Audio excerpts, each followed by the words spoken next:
पिछले कुछ सालों में लगातार जिस तरीके से सड़कों पर बस हादसे हुए हैं, अगजनी की घटनाओं में कई लोगों ने अपनी जान गंवाई है।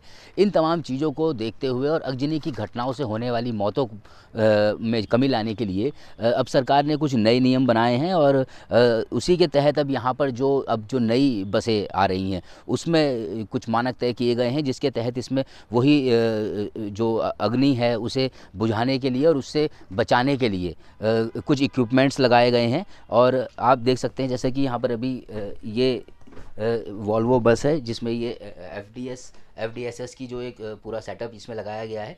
और अभी यहाँ पर हमारे साथ आरआई साहब भी मौजूद हैं। आरआई साहब से पूछेंगे कि आरआई साहब ये जो सिस्टम है ये पूरा ये किस तरीके से काम करता है। नमस्कार। सबसे पहले तो मैं आपको बताऊं कि ये जो गाड़ी हैं बनी हुई हैं ये जो केंद्र सरकार से जो अनुमोदित टेस्टिंग एजेंसी हैं उनके द्वारा जो अप्रूव्ड गैराजेज हैं वहाँ पर गाड़ियों का निर्माण होता है। तो सबसे पहले तो हमारा काम ये देखना भी होता है कि गाड़ी कहीं चेसिस से बाहर तो नहीं निकल रही, कहीं बड़ी गाड़ी तो नहीं बनाई। अरे श्रीमती जी कुछ तो सस्ता लो। नहीं श्रीमान जी सब बढ़िया लो। इसमें क्या खास बात है? थोड़े में ज्यादा स्वाद यही तो है इसकी खास बात। क्या स्वाद है? अरे मेरे राजा और मसाला। तो हम ओवरहैंग वगैरह चेक कर लेते हैं जैसे मैंने अभी आपको बताया। दूसरा, ये जो स्लीपर कोच बस है, स्लीपर कोच श्रेणी की बस है और इस बस में आग को बुझाने के लिए एक नई व्यवस्था बनाई गई थी जिसको एफडीएसएस बोलते हैं, fire detection and suppression system. उसमें क्या होता है कि इंजन कंपार्टमेंट के अंदर अगर कैसे भी आग लग जाती है तो वो उसको ऑटोमेटिकली अपने आप ही उस आग को बुझा दे। तो जैसा कि इस गाड़ी में हमारे यहाँ ये गाड़ी आई हुई है, इन्होंने इस इंजन के चारों तरफ एक ये पाइपलाइन आप देख रहे होंगे ये जा रही है, इसमें ये नोजल्स हैं आप ये देख रहे हैं और इसका जो कनेक्शन है इसका कनेक्शन एक सिलेंडर के साथ नीचे बना हुआ रहता है।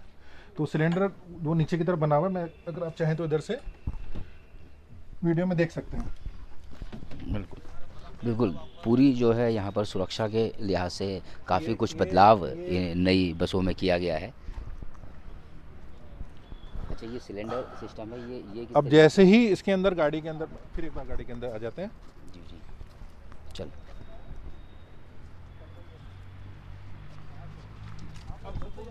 गाड़ी के अंदर इंजन में कोई धुआं या कोई स्मोक हो जा रहा है, तो जैसे ही स्मोक होगा, धुआं होगा और गाड़ी के अंदर कैसे भी फायर होगी तो सबसे पहले वो इसको अलार्म करेगा।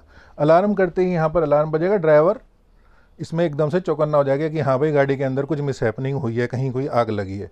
उसके साथ साथ ही वही मैसेज उस सिलेंडर तक जाएगा और वो उसकी रिले ओपन होगी और उसके बाद ये जितने भी नोजल्स हैं इसके अंदर वो काम करेंगे और जैसे भी कोई आग लगी होगी वो आग अपने आप ऑटोमेटिकली बुझ जाएगी।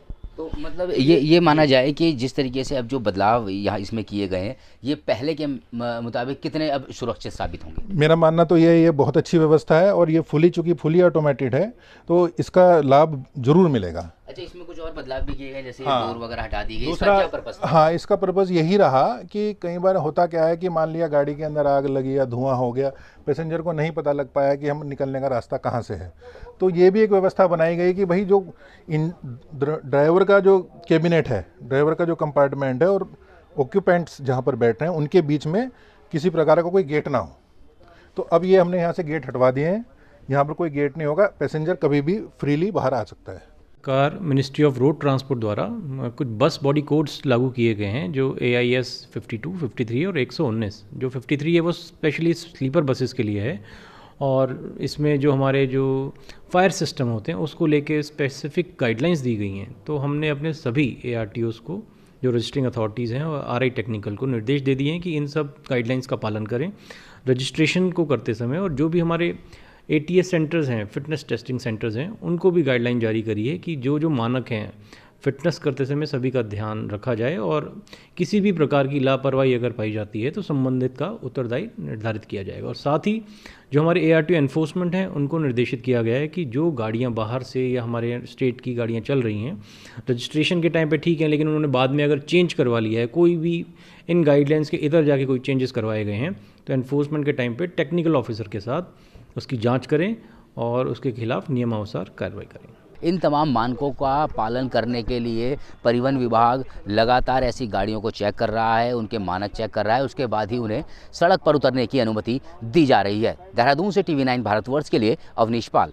कुछ तो सस्ता लो, सब बढ़िया लो, इसमें क्या खास बात है? थोड़े में ज्यादा स्वाद, यही तो है इसकी खास बात।